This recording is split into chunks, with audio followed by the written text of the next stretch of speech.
Alrighty, good morning and welcome back. I hope you had a nice break to get fresh and you're back with your full ears and attention. Is my screen visible? Yes, sir. Yes, sir. Okay, very good. Okay, so in this session, we will talk about focusing on the big picture, not on the numbers. Okay, and I will explain what this topic is also. This is the roadmap that we have been following. So we have covered this much part of the journey of learning how to create blue oceans. Okay, and by the end of all these sessions you would definitely be well equipped to create blue oceans on your own, and uh, catch a lot of good fish if you want to. Okay, so what is this topic? Focus on the big picture and not on the numbers.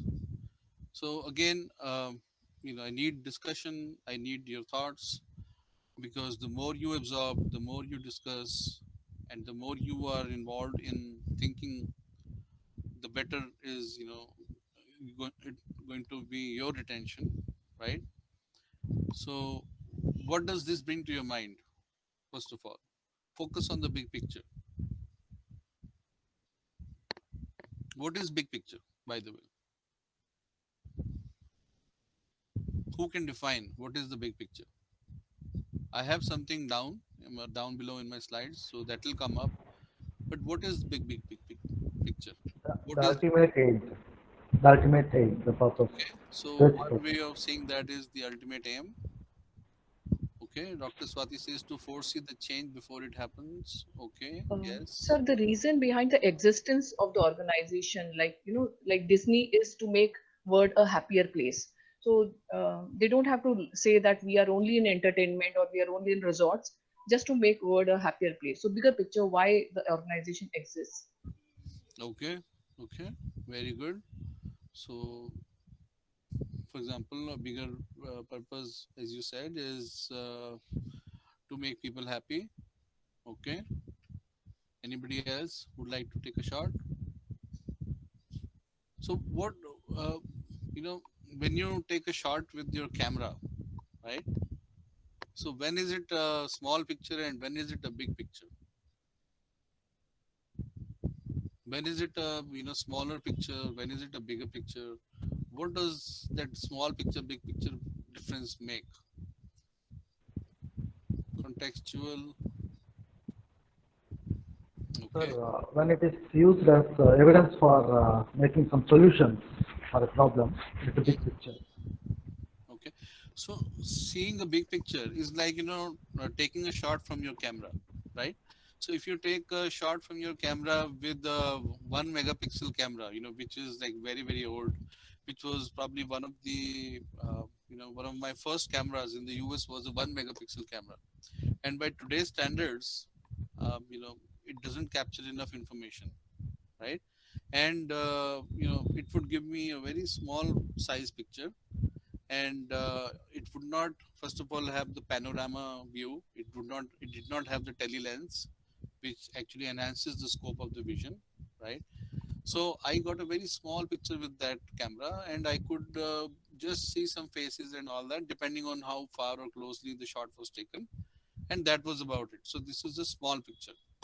The big picture is when you have a telephoto lens, a wide lens with zoom and this and that. Okay, and now you are able to actually take a picture where group selfie, remember group selfie? Okay, so sometimes when you take a group selfie, uh, which represents everyone who was there in the party, so now you have the big picture.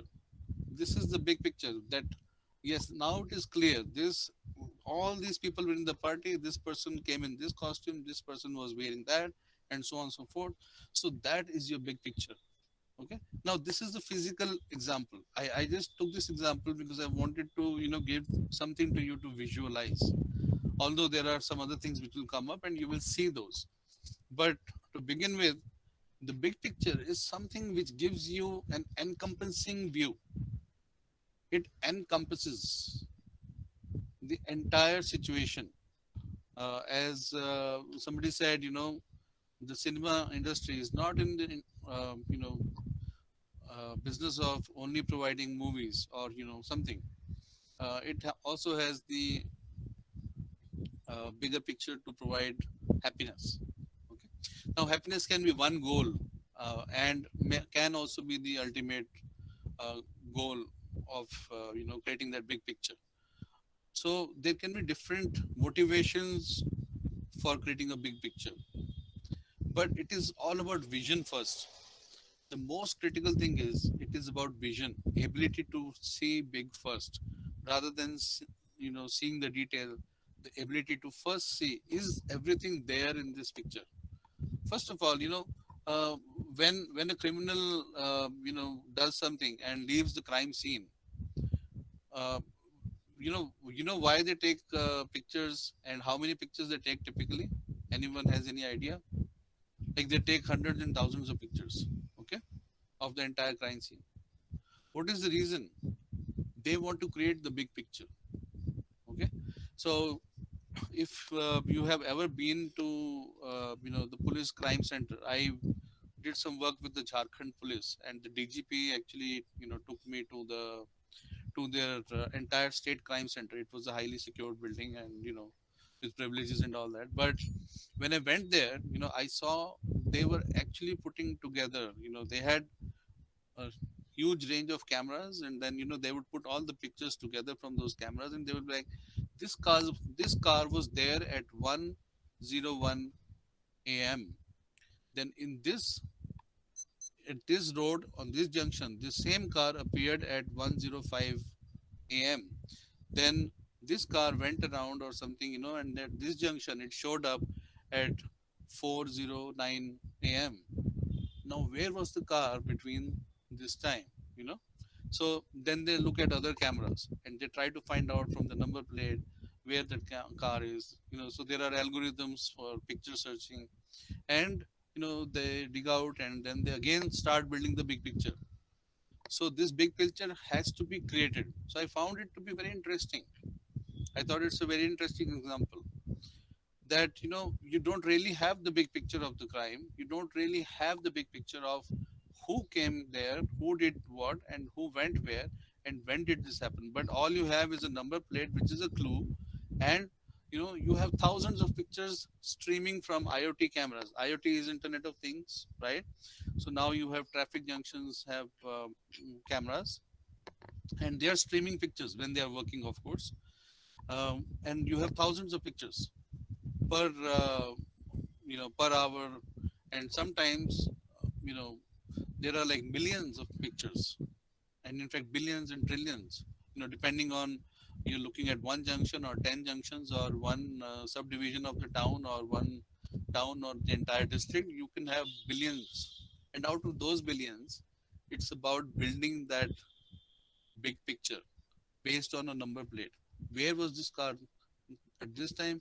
After that, we know it came here, but where did it go after this? Okay, let's keep looking, right?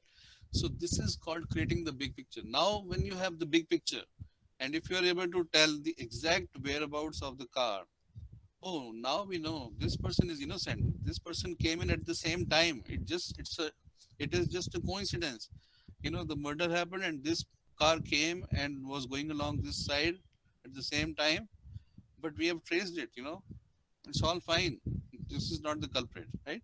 So similarly, so I hope this example is clear, and the criticality of building up the big picture is clear, right?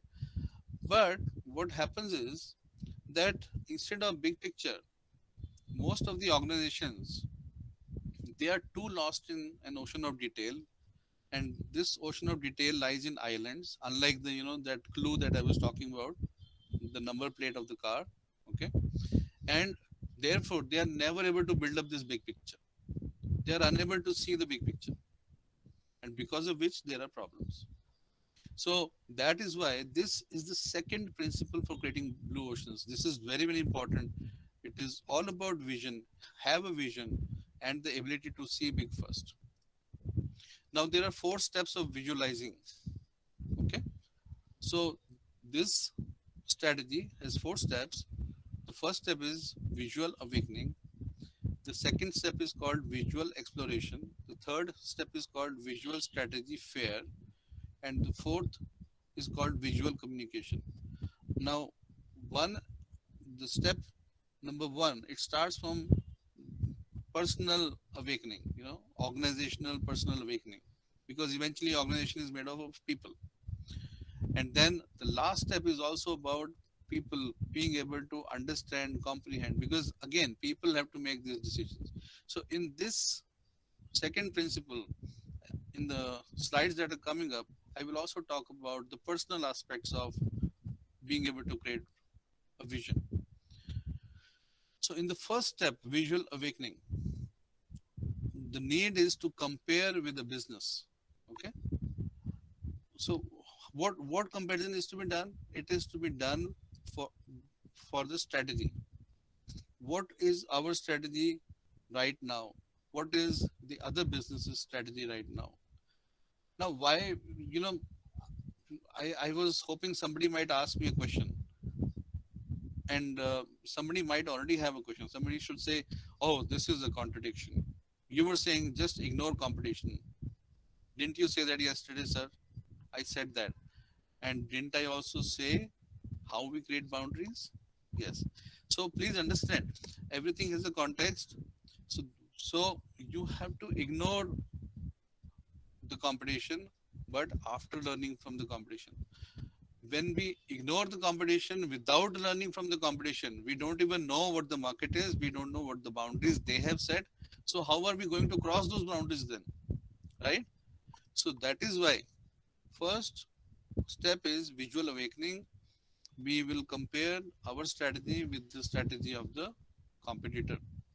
Then you see where there is a need to change. Is there a need to change? And where there is a need to change? Then there is something called visual exploration. So we talked about the 6 parts in the previous session. I talked about all those 6 parts in a lot of detail. I provided a lot of case studies, theory and case studies went together in the previous session, right? So the organization must go into the field, as I said, with those 6 parts, with one path at a time, 2 parts at a time, in combination, separately, with other combinations, sequentially or otherwise, in whatever ways. Okay, all this has to be done. Lot of work to be done there. Then there will be some data.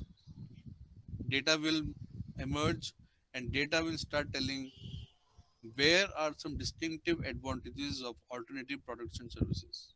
Okay, so we talked about what are alternatives, what are substitutes, what are, how products get used in an extended way. Okay, and what happens to a product. Before I mentioned how a product purchase decision is made, to how it is purchased, to how it is used. So this entire cycle has to be studied. Okay, and then this will yield that important data.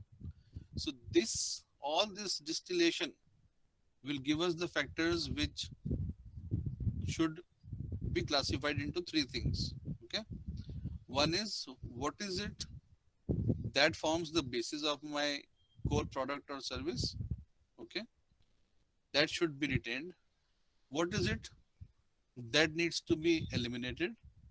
Okay, and third part is what is it that needs change. So what needs change means it already exists in some form and it can be modified, or something new needs to be created. Okay, so these 3 filtrations will come out of that data. The third step is visual strategy fair. Now this strategy has to be drawn on the strategy canvas. So I'm sure you have seen enough examples of strategy canvas. In my previous presentation in the morning, I talked about strategy canvas, about the haircutting industry in Japan and some other case studies also, right? So that strategy canvas needs to be drawn. Once that strategy canvas is drawn, it requires to be further iterated. It may not be final. Why it may not be final? Because I'm sure many of you are into research, right? How many of you are confident after reading 100 research papers that you have actually understood the problem? Please, I need a discussion on this point with you. Audience, tell me, uh, are you confident after reading 100 research papers that you know everything that you need to know about the problem? Are you confident? Anyone? How about 50 papers? Are you confident after reading 50 papers? No, sir. Are you more confident after 100 papers? Maybe will be more confused is very much possible, absolutely, right? And how about 150 papers? So after confusion, can clarity come again after confusion? So there is a cycle, right? So this goes back to our human thing now, right? So that's why I said human beings are very important. That's why I've been emphasizing organizations and I've been talking about people, because ultimately organizations are formed from people, till at least robots haven't completely taken over, right? And if even when they do, they will be actually mimicking our working, at least for a decade or two, and eventually then they will hope, who knows, they will evolve. I can't say hopefully, but it seems that they will evolve. That is what people say. So there is a limitation to human understanding. When we read a little, when you read two papers, you're like, oh, I know better now. You read five papers, you feel better. But the sixth paper is in a slightly different direction, and you're like, okay, that also is possible. But only one out of six says this. Let me read more. So now you're adding more data, and in the process, you've come to 10 papers. And in 10 papers, now six people are agreeing on this, two are saying something else, two are saying something else. So now you already have three paths showing you the way forward. And you are like, "Mm-mm, I thought there was only one path. Then I thought there were two paths forward. Now it seems there are three paths forward." And then as you increase this data, diversity increases. It increases, and then you try to manage your sample size, right? And then you try to fine tune your search parameters. And then you're like, listen, if I continue like this, I will not get anywhere, right? So in research, our objective is to actually narrow down and focus on a specific theme. So actually, when you're researching on a specific theme, you're actually doing the exact opposite of building a big picture, because we depend on a very very specific topic, because research works like that. That's the nature of the business, right? But if you want to be a really good scientist, if you want to be a really good researcher, the first and foremost thing to do is to actually develop a big picture. Okay, I want to know about defects in robots, okay, and the havoc they have caused in people's lives. So without understanding how robots work, is it going to really help in this research topic? So first I need to understand what are the applications of robots, right? Then I need to understand what kind of robots have been made, what kind of software are they written in, whether there are bugs in those softwares themselves, right? And so on and so forth. So the idea is that building a big picture is not easy. It is a very difficult task. It is very time consuming. It takes time, and it is iterative. You build a big picture, and then somebody will say, oh, did you ask that person? That person? Why should I ask that person? Oh, no, no, he's a stakeholder, or she's a stakeholder. And they're like, why? Oh, well, she's got the signing authority. She's the secretary of the association. So oh no, we totally forgot about that, right? So this is how your scope increases and your big picture needs to continuously evolve. Anyone has any experience of requirements gathering or working with stakeholders here? Anyone with software experience here? Because I would really love if you could share, in a few seconds, how software development works. Anyone here wants to talk about it quickly? You have this moment of, you know, moment to shine in the sun. Anyone? Okay. So perhaps, this is a diverse background and, audience with diverse background. So I'll just take a shot at it. So in software engineering, whenever we are building software, right, which is my background and the background of some of the other, people taking these sessions along with me here, we call people stakeholders. Okay, and stakeholders are people who affect all, or certain parts of our, product, or the features, or the value, or the functionality. You can call it different names and different things, but basically a stakeholder is somebody who's important, who's ultimately going to say yes or no, whether this is fine with me, it is not fine with me. Why? Because it meets my requirements, it does not meet my requirement, like that. Okay, so in a nutshell, so that is software engineering process. So big picture creation is like that. You need to iterate, and then finally the big picture emerges, and then we know that, now we can use this for something. Okay, so then comes step 4. Now what do we still need to do? Big picture bana diya, we made the big picture. Now what to do?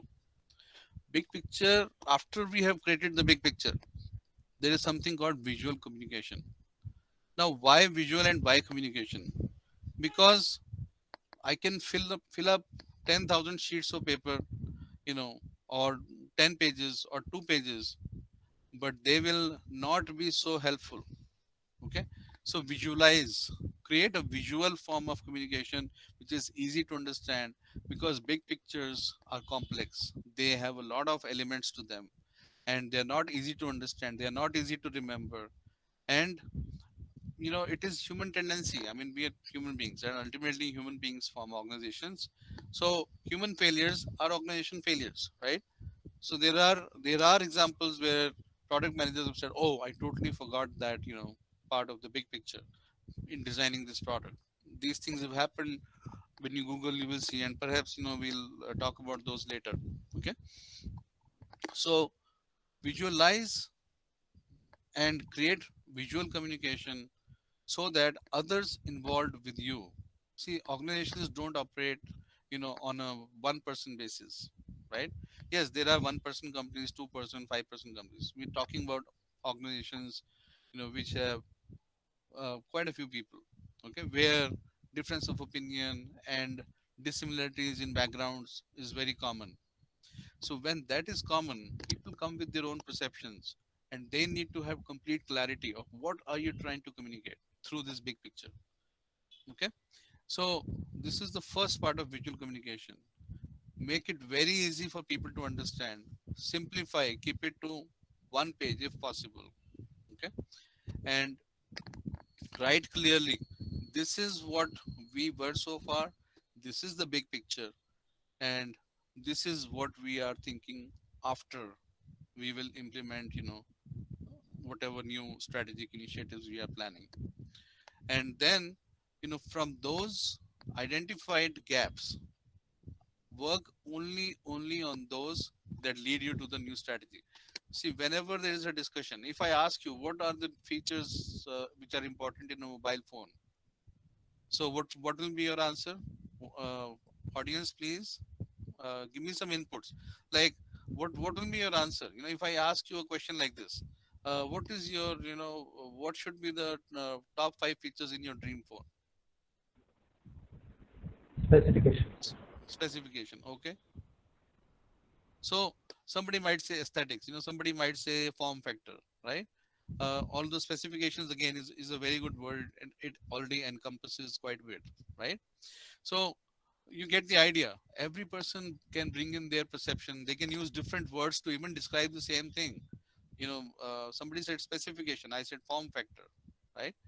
And so even though they could point to the same, or part of the aspect of the same thing, but this difference in words becomes difficult when you have a team, when you are an organization of 10,000 people trying to compete with an organization of another 10,000 people or whatever, because how do you tell all these people, from lower level to upper level? Strategy is something which has to go from top down, and then it also has to travel back from bottoms up in terms of actions taken commensurate with strategy, right? So having said that, I think we understand that the importance of visual communication, right? And we understand the four steps that are required for being able to visualize the right strategy after creating the big picture. Okay.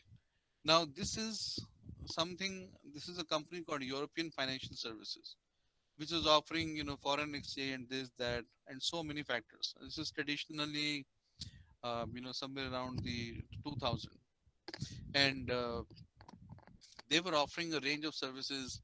Internet had just started happening, and there were account executives, there were relationship managers, there were bankers, who were calling for loans and this and that, and there were dealers also, for corporates, and there were so many things, right? So eventually they figured out. So this is about their success story. So what they did was, they said that we need to eliminate. I mean, it sounds bad, okay? They needed to eliminate people from certain jobs, but what they did was, they transformed those positions. Okay, so relationship management was no longer just about calling and saying, "Hello, sir. Good morning. How are you today?" This and that. Okay, no chit chat, no this thing. It became something else. It became like this: "Hello, sir. Good morning. You purchased our this service. Did you like this service?" Okay, so there was a transformation. The account executives, okay, were no longer just going there to sell this product. Sir, please buy this insurance product. This product is excellent. This will give you a return. This thing, that thing. No, they were like, okay, sir, let me show you how your portfolio is done. Let me send you this thing. Let me send you that information. So enhanced services. Okay, and then they eliminated some of those positions. They transformed the roles. They made it a lot of self-service, because a lot of clients wanted reports that they would be able to download on their own whenever they want. I want to check my balance. I want to check how much currency I traded in the last 1 week, last 1 month, whatever. Okay, so self-service, ease of use, and then some people wanted security and privacy. Why is this guy looking at my account always, like this when I ask for my account statement? Is he going to kill me because I'm carrying $1 million, from the bank today? Okay, so security, accuracy, speed, you know, market commentary, confirmation, tracking. Does this remind you of something happening here in India in a similar sector? Anyone? Is there something happening here in India that you see? Is there a sector which is undergoing a huge transformation? Can you please tell me? I really need something from the audience on this. Okay, okay. Dr. Swati says fintech. Okay, very good. UPI services. Very good. Raj Lakshmi says yes. Digital learning. Absolutely. And that's why I said we will talk about education also. Right? So we will talk about it also. Very good. So I think we are all together in this. Um, so in India, there is a lot of transformation happening. So although these case studies, I mean, see, when we bring case studies to these sessions, the kind of sessions that we are having, so we bring case studies of, clients or customers who have already been through, because we want to have that big picture, to present to the audience, right? But this is all happening right in front of our eyes here also. Okay. So next you have this, this cycle called eliminate, reduce, raise, create, grid. Now, why is this important, by the way? Can anyone tell me why is this important? Does anyone remember our first session where how do you create value?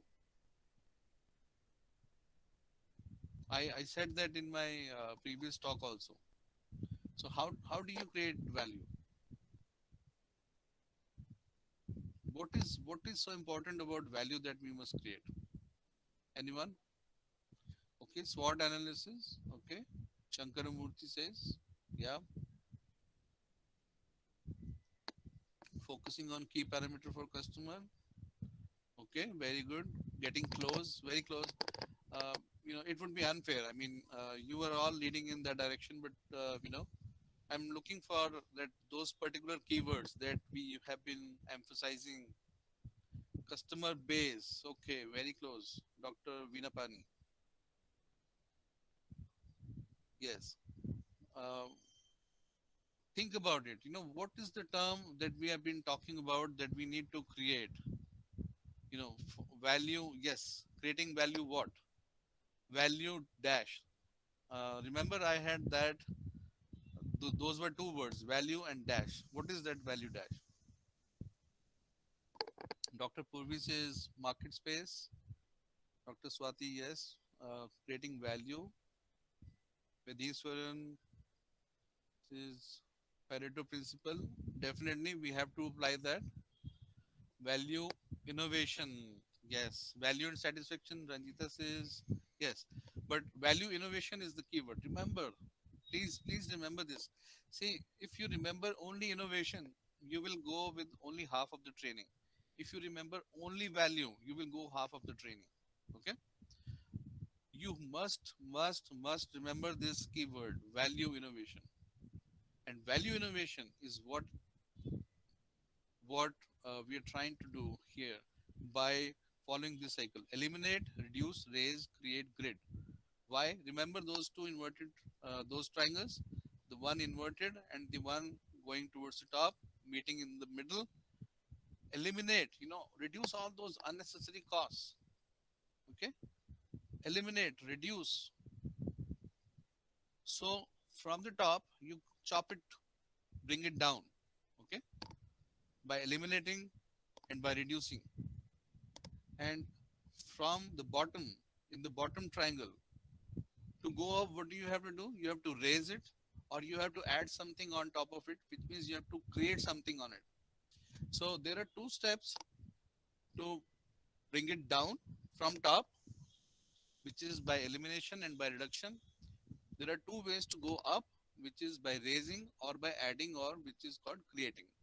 Okay, all right.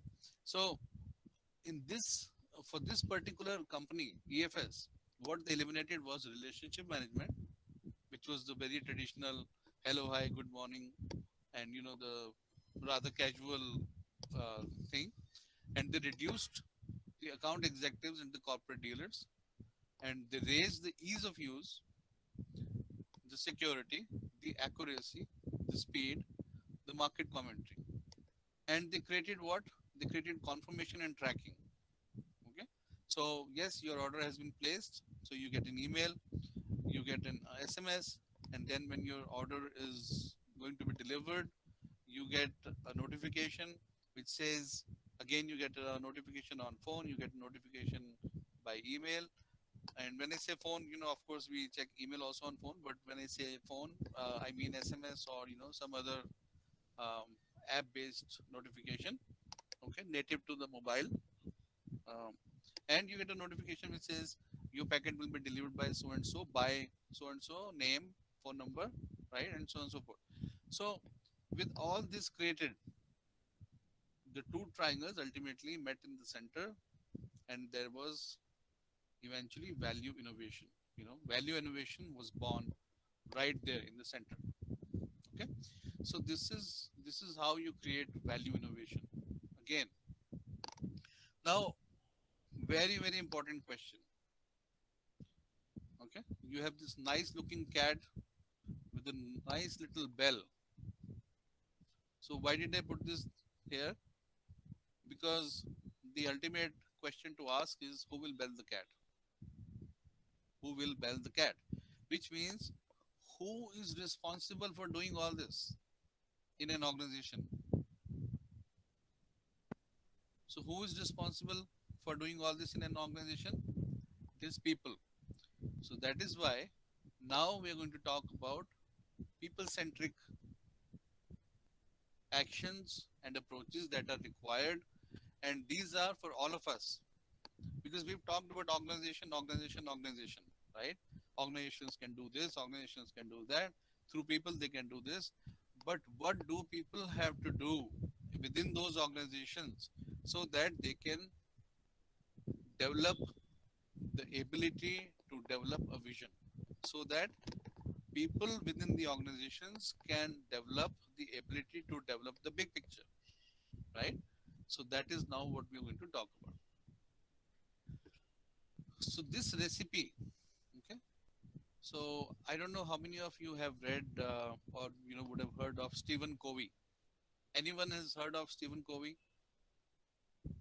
Anyone has heard of Stephen Covey? Seven Habits of Highly Successful People. Now that might ring a bell. Okay, great, great, great. So this is one of the so this strategy, begin with the end in mind. This is something that has been emphasized from the days of Stephen Covey. Now, Stephen Covey, the reason I'm highlighting that name, I'm not selling, and I don't get any commissions or anything from there. But Stephen Covey belongs to actually the time when I was in school, and I was when I say school, I mean engineering, and engineering. I was so this is like early 90s. So Stephen Covey at that time, and there are people who have said this before. Okay, so and we are talking about blue oceans today. So 1990 to 2020, 30 years down. Okay, I'm still talking about the same thing.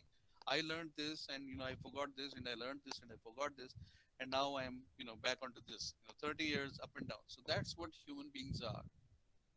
Okay, we have to begin with the end in mind. We are born to forget and fail, but we have to come back. We have to remind ourselves. We have to keep training. We have to learn again to begin with the end in mind. Whenever you set something big, whenever you want to achieve something big, begin with the end in mind. What is it going to look like when it is the end, right? So that is the beginning. That is where you begin. And that is for what one has to be prepared. Now, one can actually think of the end and not have the previous steps. Okay, so that's a fallacy. So that is why start from behind, take one step. Okay, this is where I want to go to. See, there are people who will say, okay, if I save so much today, then I will have this much by then. Okay, well, there is another approach to financial planning, and some people say, again, I'm not here to discuss that today, but I'm just giving you an example because it is very, very important to understand how begin with the end in mind affects so much of our lives. If you really want to have a financially secure future, a lot of financial strategists, they say that you must first think how much money you want to have, for example, by the time you retire. Okay, then you put that number and think, okay, so 60, at the age of 60 I want to have, I'm just saying, okay, please don't judge that, I'm just saying, so I want to have 100 crores. Okay, oh, 100 crores at the age of 60. Today is this date, this year, so many years to go. Okay, now let me take 2 years back. So this means by 58 I must have this. Okay, normally we go like this. I'm 20, I'm saving 10,000 per month. I will do this, I will do that. Then by 24 I will have this. we take out the calculator, multiply it by a number of months into 10,000 per month, and that is our thing. Okay, and say itna ho jayega. Okay, the the recommended way is, by some strategies is, and it works for a lot of people. Again, it's your personal orientation, but people say this is more effective, especially if you are, if you have certain financial needs which you really want to take care of. Set up 60, set up 58, then you set up what you want by 56. Oh, that means by 54 I must have this. That means I must do this by 50. Oh, I'm already 45. So that's not my age, by the way. I'm just taking example. Okay, I'm a little older than that. Okay, so I'm 45. Okay, and I have only reached this part so far. Oh, so it doesn't seem like I will make it like this. Now what do I need to do? Okay, so this is how you will iterate and you will take actions so that you stay along that path. Only in and only if you can see the end properly with your plan, only then there is some chance of achieving it. That is what psychology tells us. That is what strategists tell us. uh, I want to ask one question. How many of you have ever planned an event?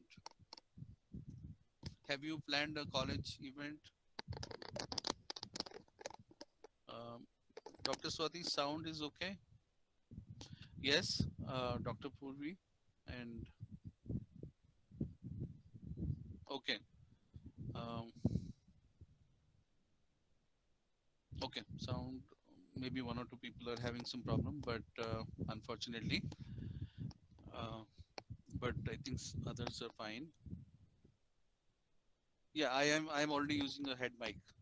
Yeah, I'm using a headphone. um, Sound is okay, all right.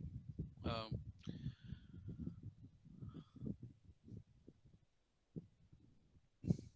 yeah, so some of us have organized college events, right? Dr. Purvi, you said so. Rajalakshmi said so, right? And Dr. Swati, I think you said so.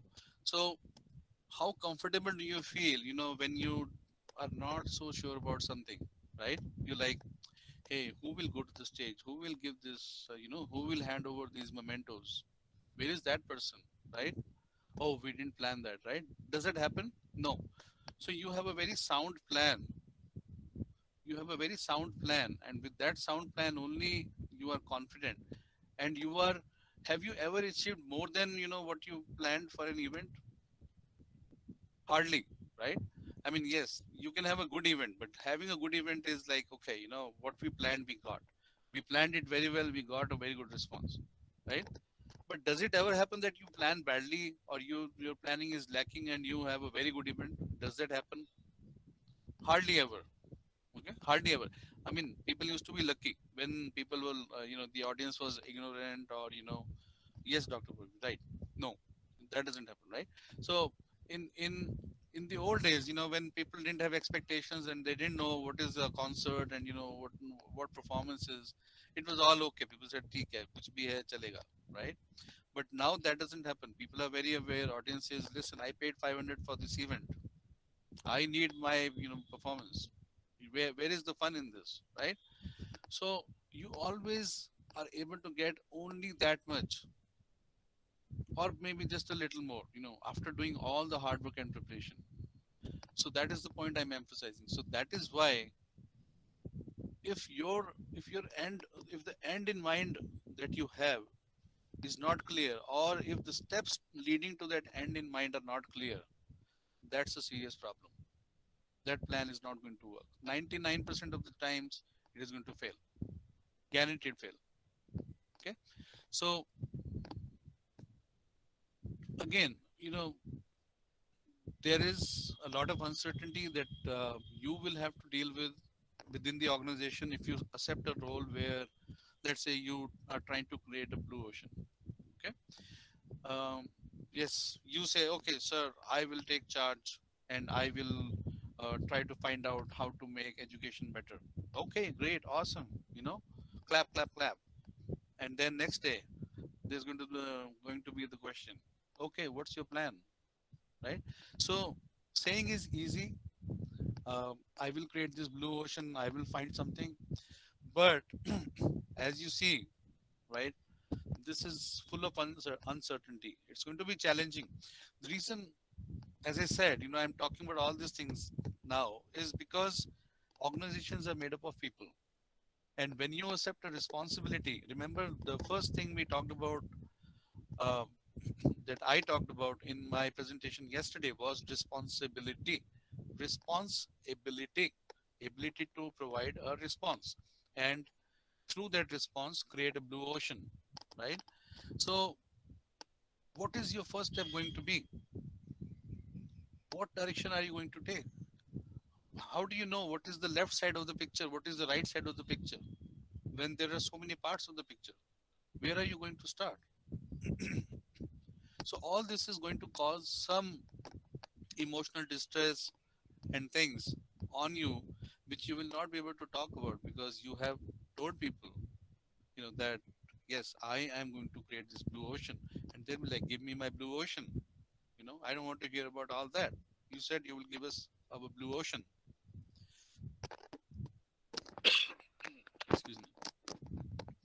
So for that, again, as I said, there has to be awareness at your level, at the level of the person. If you are appointing someone else, as in charge of, creating that blue ocean. So, you know, provide ample inputs to that person. That person needs training, awareness, access to resources, access to so many other things. Perhaps that person needs to travel, you know, and go and make some expenses and, find out what is the real state of the market.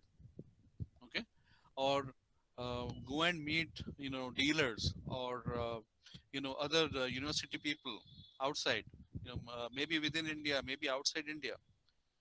So awareness is very, very important because awareness is ultimately going to define the entire canvas, that big picture. The more awareness there is, the better that big picture will be. And once that big picture is there, then visioning can be done. Then steps can be laid out one by one, that bouncing effect that you see in that picture. So one step, then bounce, one step, then bounce, like that. Then only, we can think of going from one state to another state, from where we are, which is called as is, to where we want to go, which is called to be. To be, PO hyphen BE, to be. As is, as is. Okay. So as is today, and to be is where we want to get. So unless we provide that support to the person, that person will never develop that awareness. Without the awareness, there never will be a proper big picture. Without that, there will be no proper vision. Okay. And without that vision, there is no chance of a blue ocean. Because creativity works best when a person is empowered, when a person has awareness, and when there is a big picture available. Because then you can see those gaps. Right? So again, the other thing is, we talked about visualizing, right? Um, Probably some of you have been in sports, right? I mean, as young, children always have, some plan in mind. I have kids, and when I talk to them, how they are going to do something, they say, "Oh, I know, Papa, I know what I'm going to do, and that will be done." So, when I hear like that, and I ask them, "Hey, what's the plan?" So they tell me the plan, and I'm like, "Okay, I know this guy's got the plan. He'll be able to do it, okay, and she'll be able to do it." But when I don't see that, then I really can't depend on them. I'm like, sure, this is not going to happen. They have no idea. right? So help me understand if anyone has an example from sports about winning a match, or about having a strategy. When you went into a game, okay, do you just step into a game, or do you actually prepare for a game? Did you try to find out your competitor, or did you just jump into the game? Anyone? Did anyone ever study their competitor in sports? Yes. I mean, at local level there is no internet, right? Yes, Dr. Purvi. Yes. Yeah, you have to understand their competencies, their weaknesses. Suppose they are right-handed or left-handed. I'm talking about table tennis because that's what I know. So, what Great. is their style of service? Like things like that. Excellent. So that is actually a very good input. Left-handed and right-handed. See, when you're playing table tennis, it is a game which is played in a very finite space. Okay, and because even I play that game, by the way, and so it matters a lot whether the person playing opposite to you is a left-handed person or a right-handed person, right? And imagine stepping into a match without knowing that, and not having any time to respond, and you have to think real time. So in that real time, you have to visualize, where will I put the service, how am I going to win this, and where is all this happening? You don't have a drawing board, right? You don't have a drawing board, and all this is happening in the mind. So what I'm saying is, the vision the vision for the victory or the success has to be created in the mind first. If our mind is unable to see success of something that we are trying to do, if the mind says, no, that is not going to work, this is going to be in only 20%, this is only going to work 90%, be sure it will never be 100%. If your mind is telling you. Why? Because mind goes far beyond pen, paper, copy. Whatever we write with pen, paper, and copy is only a fraction of what our mind processes. Is that right? I mean, anyone has a question on that? A lot of people, ever since these tools were invented, right? So we are taught that it is highly superior to write with pen and paper, to focus, to this, that, right? But are you able to capture all your thoughts with pen and paper, with computer, with the best laptop, the Siri, and the this thing, Google Assistant? Are you able to capture that? Anyone has a perspective on that? If so, the the thing is, mind doesn't rest, right? Mind continues to evolve continuously. So why am I emphasizing this? Because you have to tame your mind, and you have to understand how to make your mind work better. Yes, these tools are there. Even I said, create a visualization so that you can share it with other people. Very true. But you also have to go through some other trainings, so that you can become that kind of a mind, where you are able to sharpen yourself so much so that you can visualize better, so that you can create success in your mind first. And in fact, when you create success in your mind, you can time travel. This is not the time travel of science fiction. I'm not talking about that. I'm not asking you to be superstitious. I'm not saying that after my session you should go and tell everyone, hey, we learned to time travel today. Okay? No, what I'm saying is, when your mind is trained, and you are able to see things very clearly in your mind, you will know that when this event happens, this will be triggered, then this will be triggered, then this can happen, then there are two possibilities. So you can see all those branches of possibilities emerging from one another. And then eventually that there are 10 paths, and this one is the most likely path, and these 9 are not the likely paths. Okay, so this is very important. So this is why I'm spending time on this, because It is very easy to say visualize, but it is very, very important to first develop yourself so that you can visualize. Okay. So even after you've done all this, and because you have taken the responsibility, or after you attended this training on blue oceans, you really got motivated, and you decided that what, I will create a blue ocean no matter what, right? But what if you still don't have the clarity? What will you assume?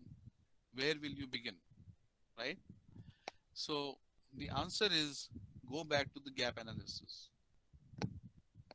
go back to the drawing board, go back to these go back to this entire process, okay, and start this entire process, go through this entire cycle, and look at the gaps, okay, see what factors you should eliminate, create, or change, okay, identify the gaps, look at the gaps, because, and what is a gap, by the way? A gap, for example, uh, what is a gap in education today? So this is I promised that I would take up this question, right, in the previous session. So what is the gap in education today? Tell me. Now we have to discuss, because we are getting close to our you know couple of points that I really want to press now. Meeting the industry expectations. I'm sorry, I missed that. Please say it again. Meeting the industry expectations. Beating the industry Expectations. expectations. Okay. So the gap is that the industry expects the output to be something else, but the education industry is providing a set of knowledge or skills which are different. So there is a gap. That's what, right? Okay.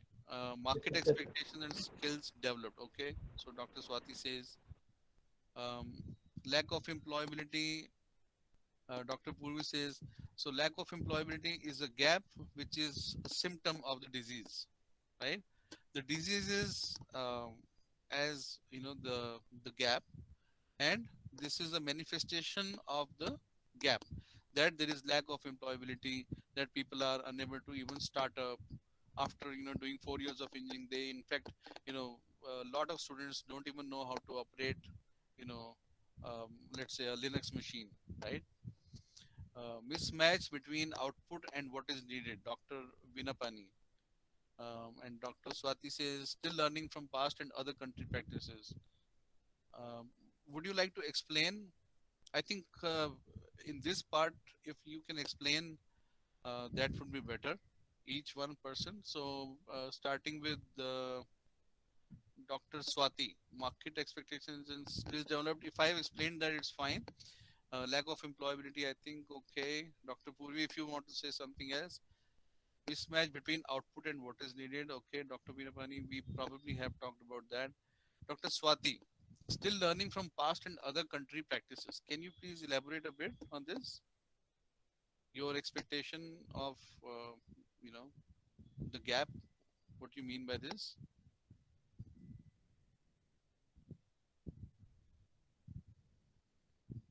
Skill-based education needs to be evolved. Lack of student participation. Dr. Swati, no, you're not audible. You might be on mute.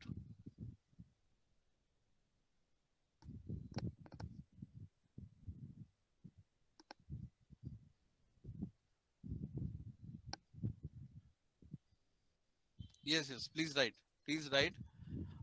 And in the meantime, I'm reading everyone else's responses. Skill-based education needs to be evolved. Lack of student participation. Okay. What else? What other gaps do you see? See, because now this is our blue ocean, to create. We are educators, most of us, and some of us, like me and some others here, we have industry backgrounds, right?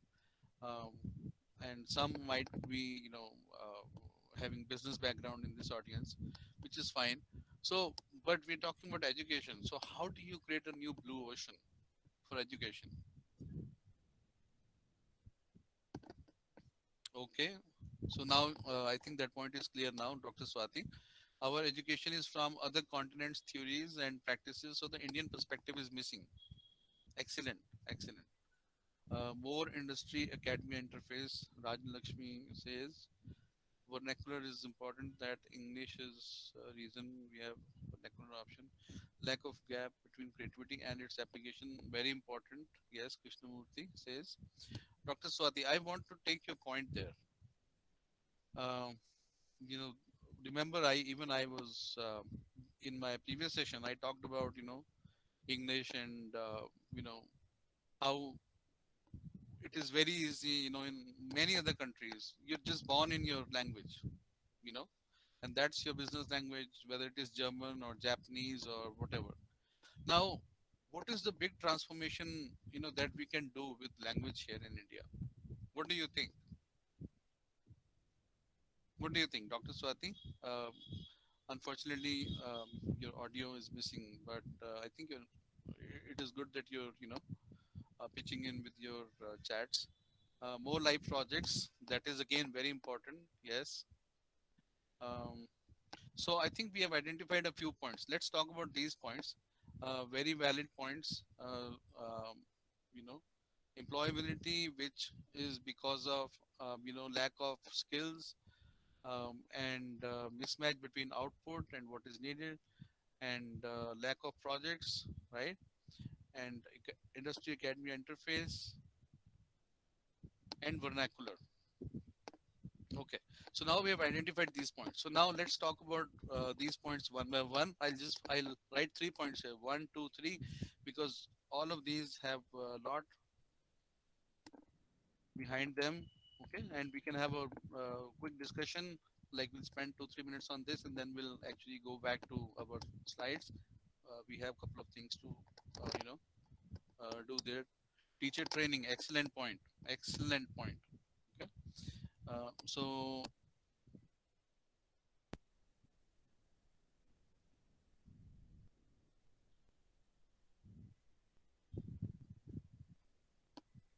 so I'm just using my language localized.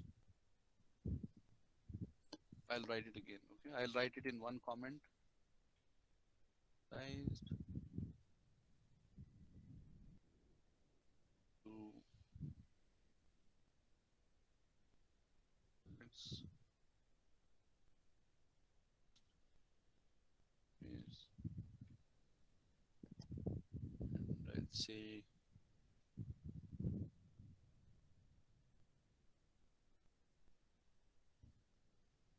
skills. Okay. Yes. Excellent. I think very good points have come up. Very good points have come up.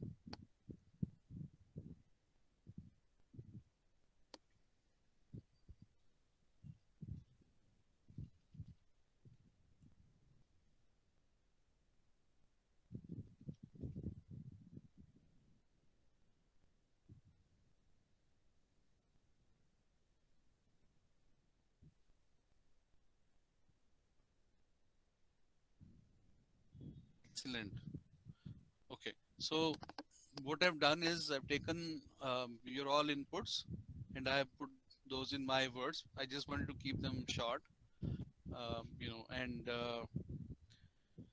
see, basically, when we say employability, it is employability or running your own business or creating a startup. So I'm calling that monetization of skills, effectiveness of learning and monetization of skills, teaching skills, which comes before that.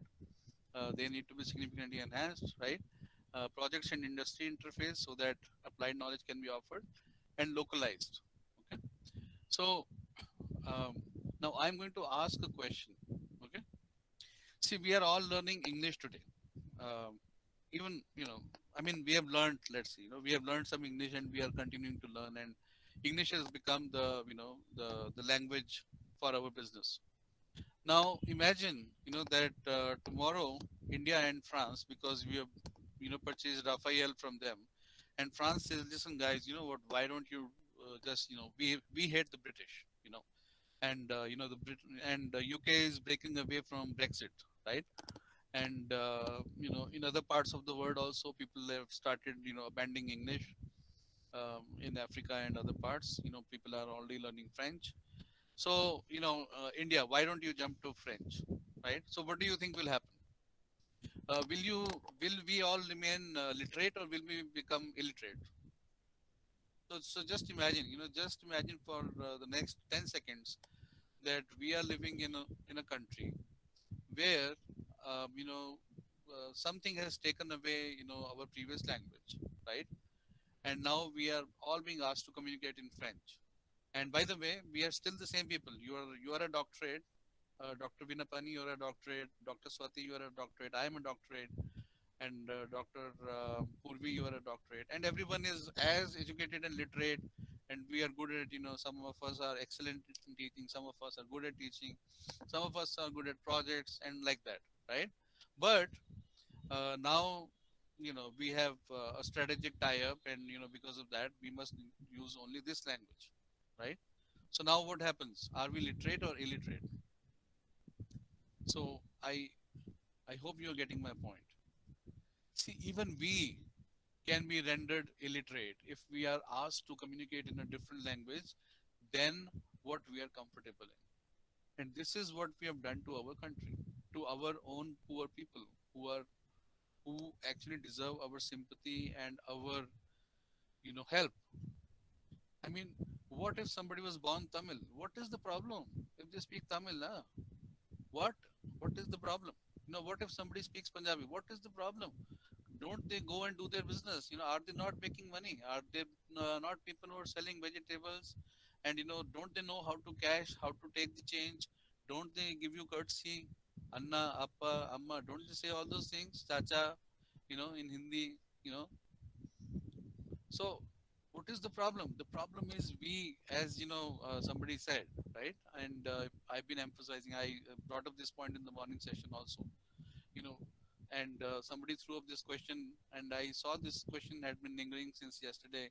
And we would in another session. I think it was also addressed by my colleague in another way, and I also wanted to address it because it was raised here. So, thing is, we are creating problems for our people by building barriers. It is up to us to take education to them. Why can't we teach C programming in Tamil, Telugu, Punjabi, Urdu, whatever? I mean, it is us. We should be doing it. People in Germany, teach C in German. They teach Fortran in German, or whatever. And it is done. Russians, the world's, most feared hackers, by the way, right? They speak Russian. And Japanese, they can barely speak English. So, we know there is a big problem here. Each of our states, all the states that are in India, these states are actually like countries. So yes, we should have a common language and we should have multiple languages, and it actually makes us better. It makes us awesome as people. In my experience, I think Indians are awesome people. We know 3, 4 languages. I know so many. I mean, I know Bengali. I speak a bit of Tamil. I tried my hand at Telugu. I speak a bit of Bengali. I speak a bit of Marathi. I speak Punjabi. I can understand Urdu. And I know how much I have been enriched because of these languages. Because when I go to these places, I understand the nuances. I'm able to see the gaps, and I'm able to talk to those customers. I'm able to understand, and that actually gives me the ability to create blue oceans. I mean, I'm just saying, I'm, I'm not actually, saying I've created a lot of blue oceans, but in my jobs, in my capacity, for example, I picked up French uh, when I was growing up because I loved languages. I loved Indian languages, and I did some of them, and then I went to French, and I did French, and then uh, I went to the US. I did Spanish there, and when I spoke to the Spanish people, let me surprise you with something I came to know after learning Spanish. the Spanish celebrate the 15th year uh, in uh, in Mexico. In Mexico, they speak Spanish, and in Mexico, this they celebrate the 15th year of the girl. You know, so it is like the Kanjaks, or the festival that we have right here. So I found that similarity, that cultural similarity, and these people were so surprised to hear that from me, from an Indian. Said, what, you guys also celebrate that? I said, yeah. And that was only because I was able to speak and understand Spanish. Otherwise, I would have never cared. So, and now that, that gives me an opportunity. Now, let me give you this example. This is an opportunity because we have products here, where, for example, we traditional people, still have that festival, you know, and there are ways of gifts and exchange and celebrations. And imagine now there is an export market where that there is a similar celebration, and you can probably sell artifacts, some toys or some gifts or some key rings or something else as celebration, and these can be very high quality products made in India, and they are going outside India, and people will be like, wow, we never knew these gifts were for little girls who were growing up, and these are proudly made in India, and they're high quality, and they are superb, right? So there you have created a blue ocean. So what I'm saying is, languages should not be a barrier. It is time for us to break language barriers within India, completely dismantle these barriers. And so that's point number one. Point number two, we already know projects and industry interface. All of us need to go back to industry wherever, you have to write to these people and do online projects yourself as faculty. I try to do projects. I work with Python and data science and AI, and I'm also a management practitioner, and I do case studies and stuff. Uh, and I do also online courses. I've been trying to create some MOOCs also. So we have to, go to industry, seek their participation, and whatever it is, there is no beginning which is small. We have just no idea how things can be. Okay, so things can be really big. So these are action points for us to do. Then teaching skills, we have to improve our teaching skills through the use of different, methodologies. We have to understand all students are not alike, and online medium is going to be here, unfortunately or fortunately, for the times to come. This game is changed. Education is changed now. So we have to adopt. We have to change. We have to be more prepared. It takes more time to prepare, and delivery is painful because you are not eye to eye with your audience. So you cannot actually, always engage with them, and there is a chance of losing them. But accept this. This happens in every presentation. There is no presentation which goes more than 30 minutes where people don't lose interest. Okay, this is the basic fact of human existence. Our mind is like that. But please, try to improve your teaching skills by making it more interesting, by making it more participative, so that your audience stays with you, and if necessary, give them a break in between. Okay, and then effectiveness and monetization of skills. So we have to tell students that you can monetize your skills, and for that, we need to expand our knowledge base, because ultimately, if you are the ocean, and if the ocean has only two drops, then you can only give one drop to somebody else. But if you are an ocean, if you are a bucket, you can easily give one spoon to somebody and one spoon to somebody. So the teacher or the faculty is the ocean. If the ocean is rich, the life that the ocean sustains will be rich as well. So this actually is going to make uh, things slightly difficult for faculty, but I believe faculty, most of the people who are here, who are persisting through this course very rigorously, and very religiously, I really feel very happy to see, so many people trying to learn this blue ocean strategy, and trying to improve themselves. And we saw, there were like 68 FDPs, and there are many more, and lakhs of people who are trying to get trained.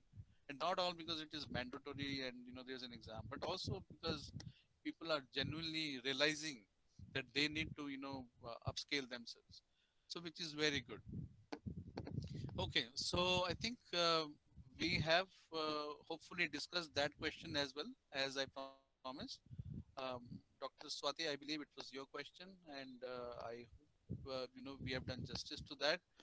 And although some other people also asked, but I don't have their names readily, so please forgive me. But I hope whoever, all those people who asked this question, your question is addressed.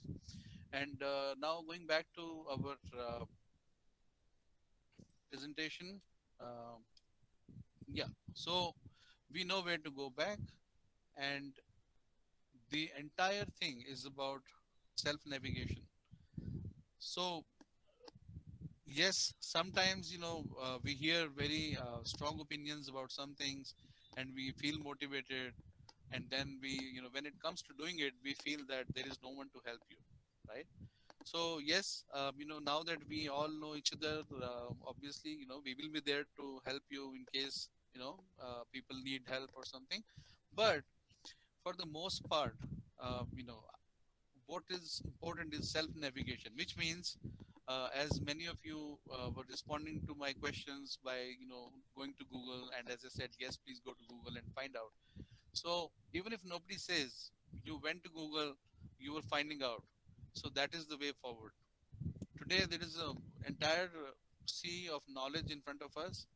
How fast you can process it, how effectively you can process it, and how effectively you can get what you want out of it will determine what pace you will have for your self navigation.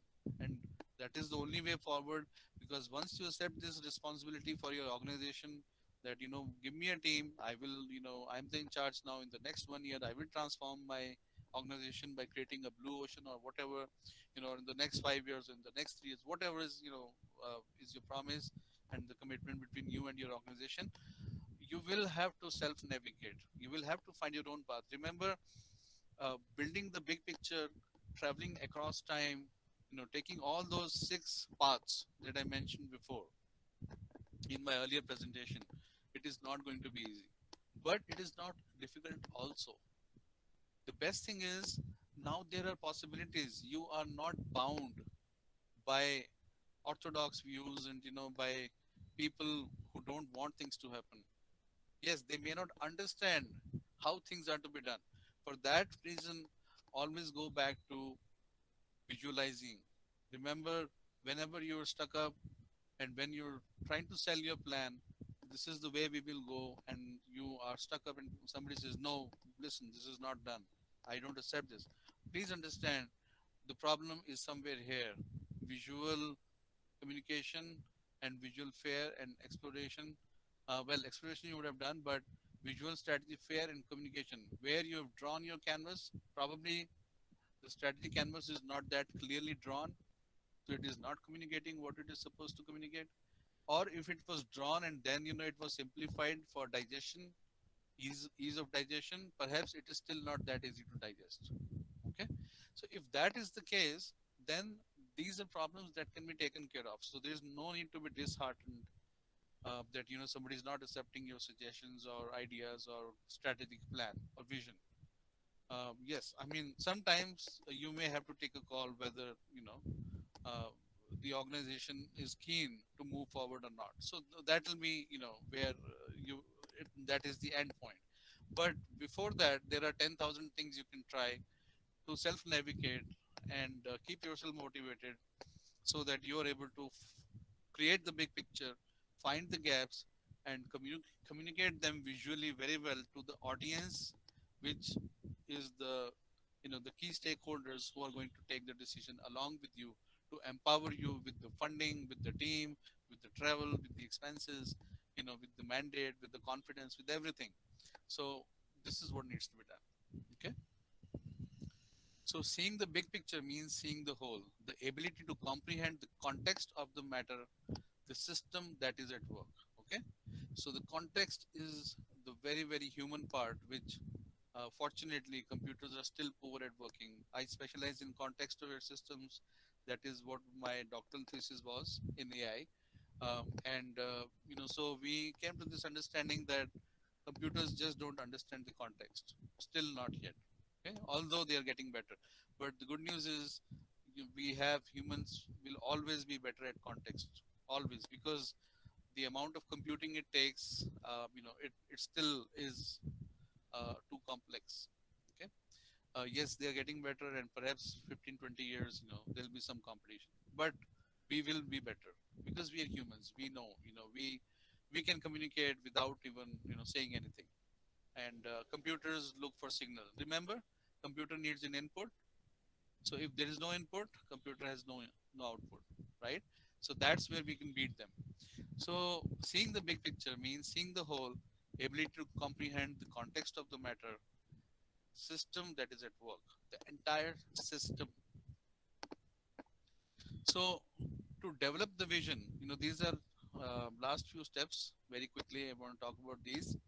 And to develop the vision, think wide, deep, see beyond, and learn to empathize.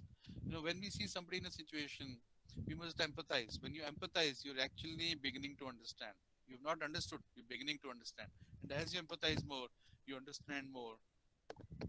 Learn to promote fear-free discussions, free of feelings. You know, it's like, they used to say in the old days, that let's have a dispassionate debate. Let's just debate what is the pros and cons without feeling bad about it. Okay. And for that, one needs to be a very effective communicator. Otherwise, you end up offending somebody with the choice of words. So these are very simply said, but these are very difficult to do. But yes, there are people who are good at it, and we have to learn from them.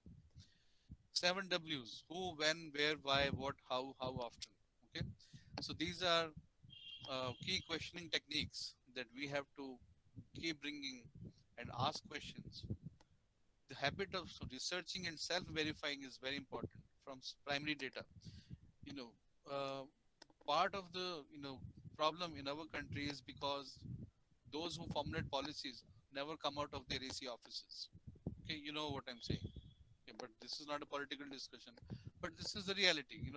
I have lived outside India for very long, and so have some other people, who are here with me for speaking, and probably some of you as well have been outside.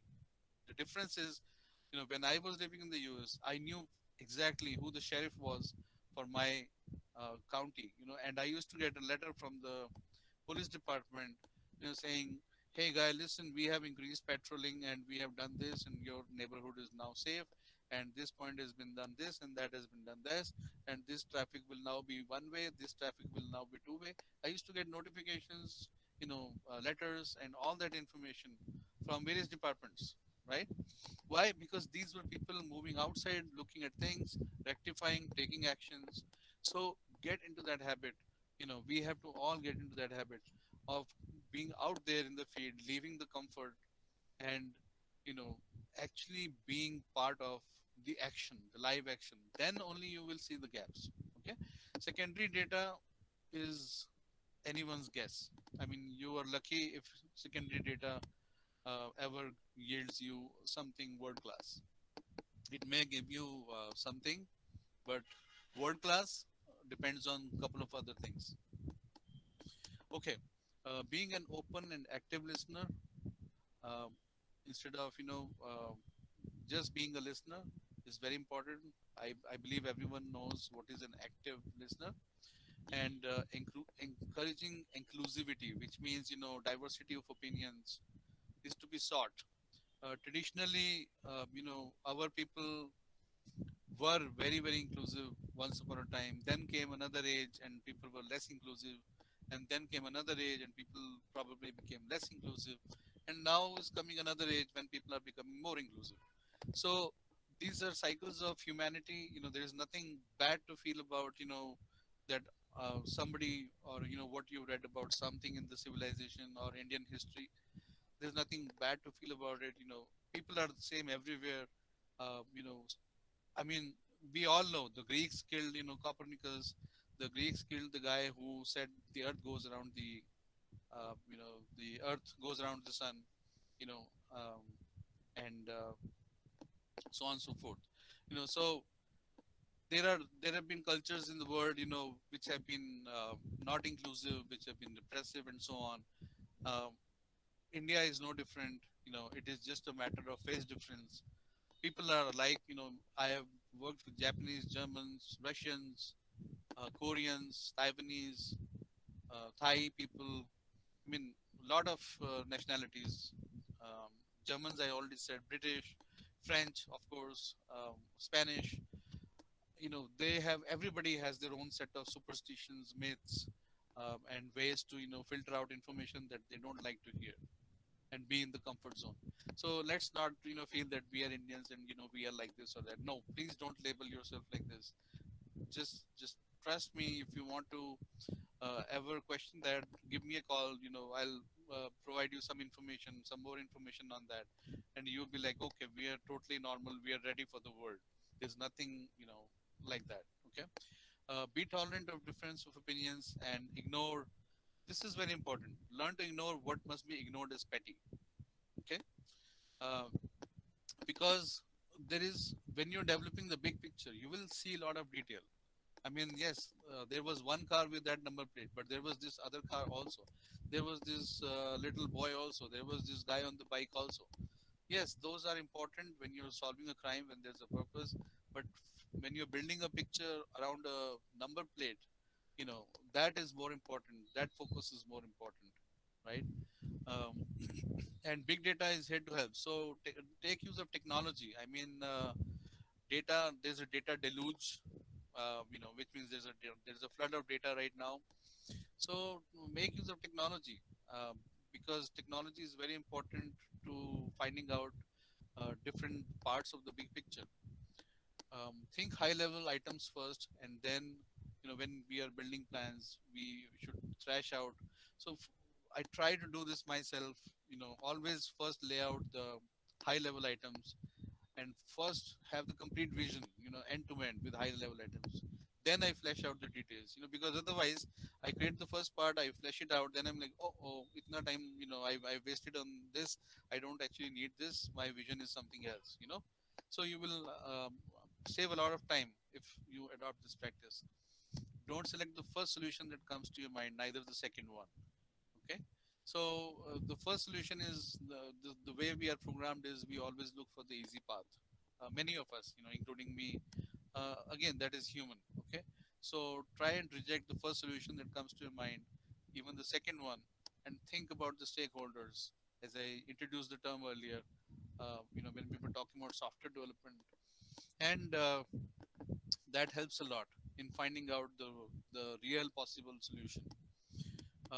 Always, think about the risk, which again goes back to thinking about the stakeholders, and continue to be an avid learner. And yes, the world is now changing. Mechanical people have to work with computers, and computers people are trying to make mechanical robots, and the world is totally changing, transforming. So please seek to be cross-functional and specialist in as many areas as you can. Um, yes, you may be a specialist in electronics, but if you can combine it with the software, perhaps IoT is an area that is waiting for you. You may be a specialist in creating micro parts and manufacturing micro parts and something. But if you can learn robotics and a bit of microprocessors and controls, then perhaps you can launch a robotics business with that. So don't miss the wood for the trees is going back to the same thing. Don't miss the big picture. Okay, so these are two examples. I'm just showing here very quickly. I think we know this. So this is a blue ocean strategy example. It's called IPL, and it's a very popular example. Uh, Indian Premier League. Before this happened, this did not exist anywhere in the world. I think so. So I'm not going to talk much about it. I kept less time for this because these are, we are in India and these are local cases. So I don't spend time on this here, but when I take a class in Europe, I do spend time on this because they are not so aware of IPL. But we know this. India started IPL, and then it has become a phenomenon. Okay, and this is the nano. This is another blue ocean concept. It has two sides to it. It had a failure, and it could have been a success. It could have been a blue ocean. and whoever solves this puzzle gets this nano, which by the way, the nano showing in the picture is Ratan Tata's gold nano. So if you can solve this puzzle for Ratan Tata, this he might offer this card to you. I don't know. I'm just saying. Okay, just want to make it fun for this, and that's it. Thank you for patiently listening. And if there are any questions that I can take now, I will be happy to take those questions.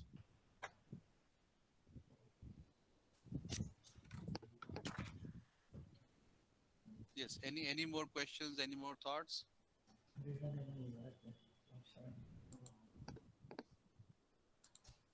Anyone has been able to think about how to get gold nano?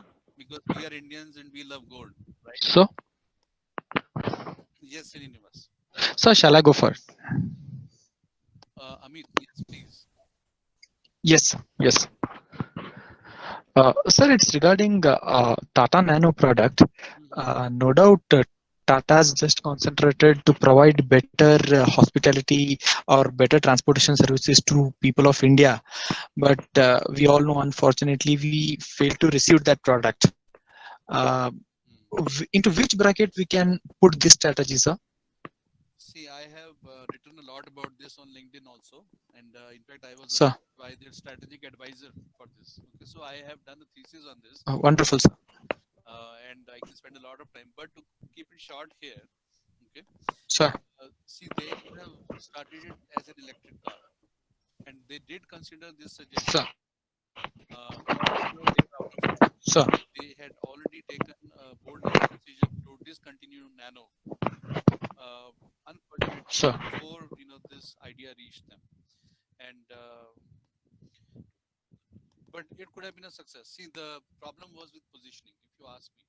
See, Tata Nano was positioned as a regular car for the average Indian, and they thought that the average Indian, the market was not going to open up, and the average Indian had a limited purse of money, and this would become a mass car, you know.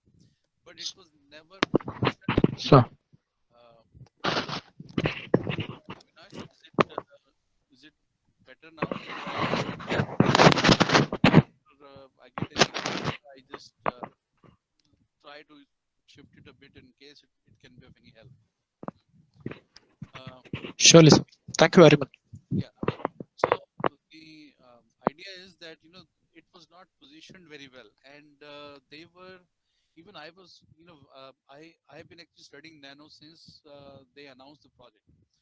Because fortunately, I had done my most of my degrees and studies by then, and I was already into analytics and into the analytics profession, um, and I was wondering why did they not position this so well.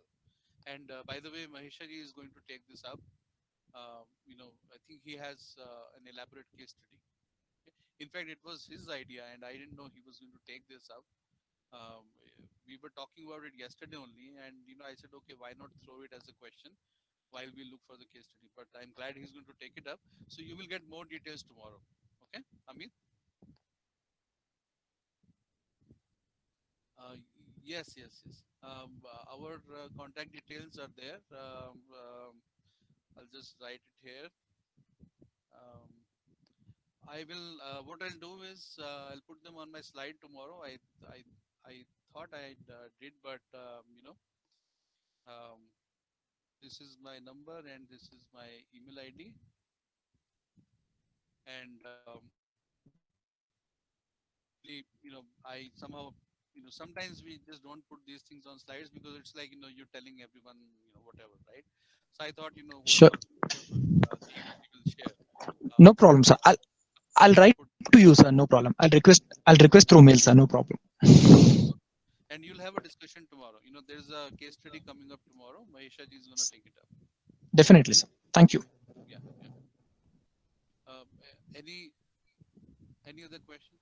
Uh, Value addition innovation. Dr. Binapani is saying something. Value addition innovation in financial products comes with hidden costs, which the customers are unaware. Very true. Um, your opinion. See, remember that uh, remember those four things. The value innovation lies in between. So the customer always is concerned about their value, right? See, the value is, it's not a two-dimensional object like we, saw on the screen, right? Actually, it should be a three-dimensional or a four-dimensional object. Why? Because, one face of it, value is for the customer, one value is for the supplier, one value is for the producer or the manufacturer, right? So, Dr. Vinapani, your point is absolutely valid. The customer sees only that face of the value which is relevant to them. The producer and the supplier sees value from their face, but it is the producer, in fact, or the manufacturer who is between the supplier and the customer. So this person has to actually look at both facets of value. The customer face also and the supplier face also. And because of that, it is their imperative. It comes on to them that they must eliminate or reduce what is possible to be reduced, what is possible to be eliminated, and in such a way that customer value either remains affected or it goes up. You know, so um, I'm sure you receive messages from banks, right? And I have some banks, and once in a while they send me a message, please update your app. I'm like, okay, why should I update this app? Oh, now you will see a customized logo on this, now you will see this, now you will be able to order a customized checkbook. I mean, yes, you know I hardly ever use a checkbook nowadays, right? But so it is I used to question this. I questioned this, Dr. Vinapani. I questioned this. I said, who uses a checkbook, right? But then you know what? 1 year, 2 year, third year, I was doing something, and then somebody said, "Sir, please give me a check." I said, "Check?" Said, "Yeah, please give me a check." I said, "Okay, let me see." Then I remembered, oh, this app has that option. I can get order a checkbook. So I realized it has some value. Okay, I was not using it as a single person, but there are people in this universe, who are using checkbooks. And even if I wasn't using it now, I may have a need tomorrow. So there are small things they keep adding, these financial portals or apps, they keep adding. Now you can do this. Now you can also, uh, uh, you might have heard this news. SBI is now offering, again, I'm not affiliated to SBI and I'm not selling their services, and, I'm not saying they're excellent. Okay. So please don't blame me, if you have a transaction with them or a happy or unhappy experience with them. But SBI last week, what they announced? That their customers will be able to check their credit score if you are using SBI's credit card. So I keep reading all, this is my job, right? So I keep reading. So when I read this, I was like, okay, I pay my, things on time. By God's grace, I've once or twice, I've accidentally skipped a payment or two on credit card. So, I've never cared, you know. So why would I care about my credit score?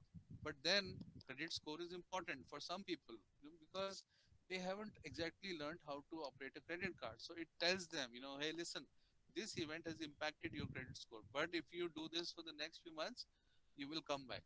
So this is how you can add value. And of course, to do this, SBI has to now offer this service for free. But this is, I can tell you one thing, Dr. Vinapani, to complete this answer quickly. Uh, Even in the US, because when I was in the US, this thing started there. The bank started. So I see the same cycle happening here. They offer it for free, and once you get used to it, they will say, okay, we'll charge you only 10 rupees a month for credit score. And then you are like, ठीक है, ले लो baba. What is 10 rupees? Le lo. So the 10 rupees, this extra feature that you're adding now, so you have added value. Customer says, okay, test marketing done. Over many years, customer is used to seeing credit score. Then finally, you will be able to charge. So monetization also happens in phases. It is monetization also takes time. Okay.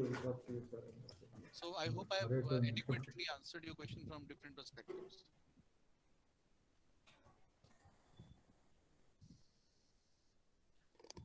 Okay. Um, if So I want to thank all of you. You've been a very good audience. Very interactive. I see a lot of interest in learning, and this is awesome. So I would like to rest here and keep learning, and we'll meet again later. Yeah, over to you, Srinivas.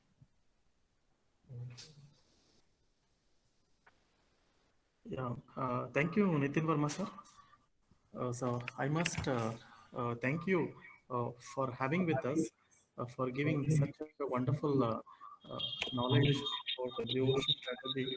You explained various concepts right from the morning session and till now. You had very good interaction with our participants. I hope our participants have enjoyed a lot. So we will look forward for more in tomorrow's session. I thank you from on behalf of Department of Mechanical Engineering of our college, JNN College of Engineering, Shumaga, and also on behalf of our participants.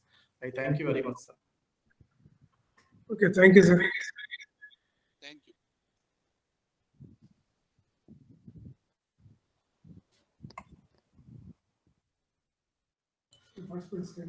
Dear participants, we will break for the lunch and we will join once again at 2:30 p.m. sharp for a session by By Mahesh Pandit. Mahesh Pandit.